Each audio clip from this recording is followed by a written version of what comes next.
How did I met Jesus?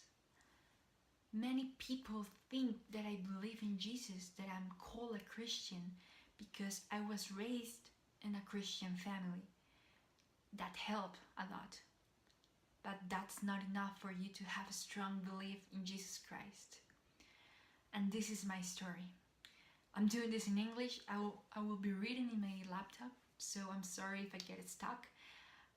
I speak Spanish, not English, so I will make my best to let you understand me.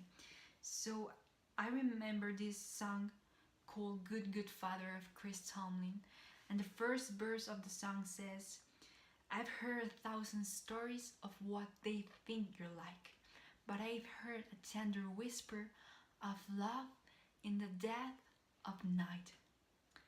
And I love this verse because it's the reality of what happened to me when I met Jesus. I just remember being 14, being in my room in the middle of the night, just reading the Bible, just listening to worship music.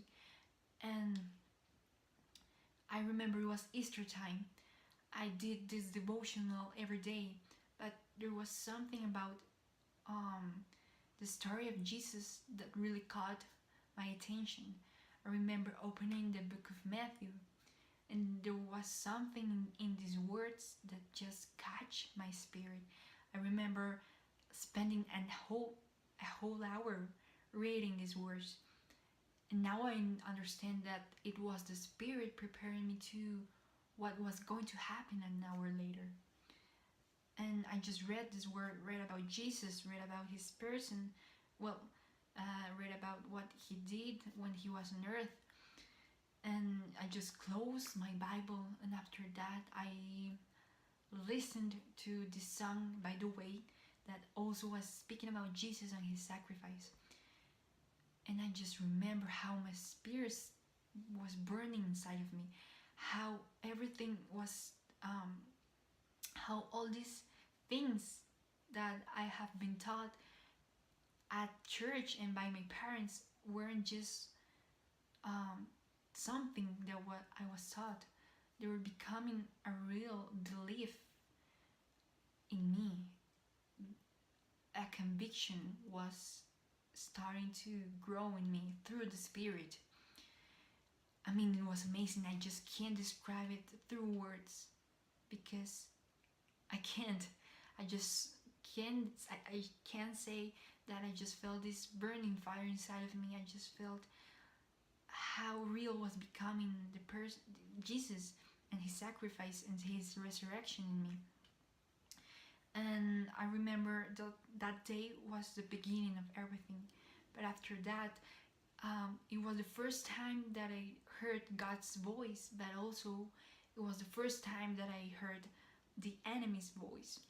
He told me that I wasn't good enough, that I wasn't worthy of this grace that was given to me through Jesus. And I just believe it. I mean, that's what he does. He just tells lies, and I believe them. I just took God out of my life, and believe me, that was a horrible mistake. I was really sad during that time. I was really depressed. But after those months, God told me, the Holy Spirit told me, "Pamela, you don't understand what grace means. Grace is something that's given to you. You just can't do something to feel worthy of it. I'm just giving to you the grace of my salvation, and you have to believe in it. And you have to believe in everything I'm saying. Just believe, because through your faith, you're being justified." And in Romans 5:20 said that.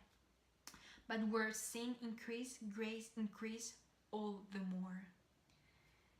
And I believe that the story was divided before and after Christ. And I also believe that in your life, in my life, in our lives, Christ does divide the story, because there's an after of Christ And it's amazing. And if right now you're thinking that you are not worthy enough for His salvation, just erase all those feelings and all those thoughts of your head, because that's not true. You will never be perfect. Only in Jesus Christ. You don't have to do anything. You just have to believe, and through your faith, you will be justified. So, stop believing you are not worthy enough, because you are, because Jesus gave His life on a cross for you. And I know as He did with me, He will encounter with you. So just take a step of faith. That's all that you need to do.